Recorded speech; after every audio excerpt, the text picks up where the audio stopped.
7 धतूरे, कितने धतूरे लेना है? 7 धतूरे। कोई सी भी शिवरात्रि से मतलब महीने में एक बार शिवरात्रि आती है, प्रत्येक महीने आती है। किसी भी शिवरात्रि के दिन 7 धतूरे लेकर एक धतूरे में मौली, लच्छा, नाड़ा लपेटकर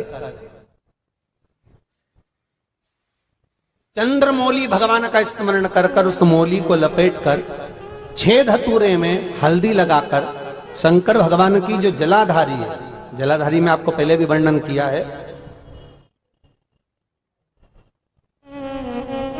शंकर भगवान का ये शिवलिंग है, ये जलाधारी है, ये भगवान का जल निकलने का स्रोत, चरणारविंद का भाव।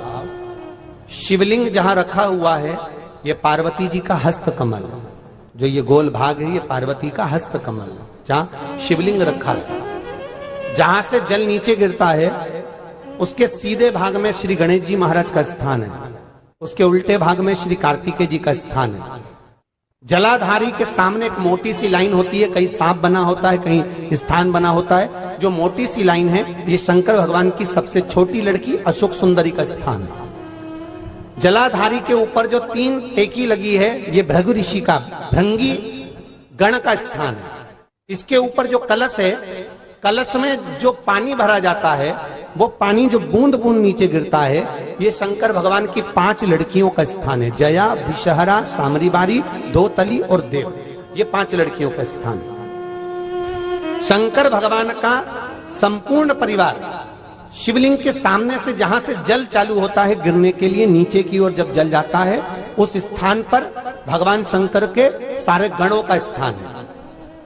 फिर जब जल बहकर सामने की ओर जाता है, जितनी दूर तक जल जाता है उतनी दूर तक भगवान शंकर के उस जल भाग को ग्रहण करने के लिए 33 कोटि देवताओं का स्थान है।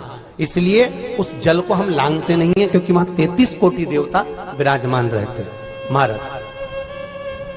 तो जो बीमारी डॉक्टर ने बता दी और बहुत बड़ा रोग हो गया और शरीर में कष्ट है, ठीक नहीं हो रहा, चाहे लीवर से जुड़ा हो, चाहे किडनी से जुड़ा हो, चाहे कैंसर से जुड़ा हो, और मान लो शरीर में कहीं गांठ भी हो गई है और वो मिटी नहीं रही हो, तो महाराज निवेदन है 7 धतूरे, एक धतूरे पर मौली लपेटकर वो शंकर जी के शिवलिंग के ऊपर चढ़ाना।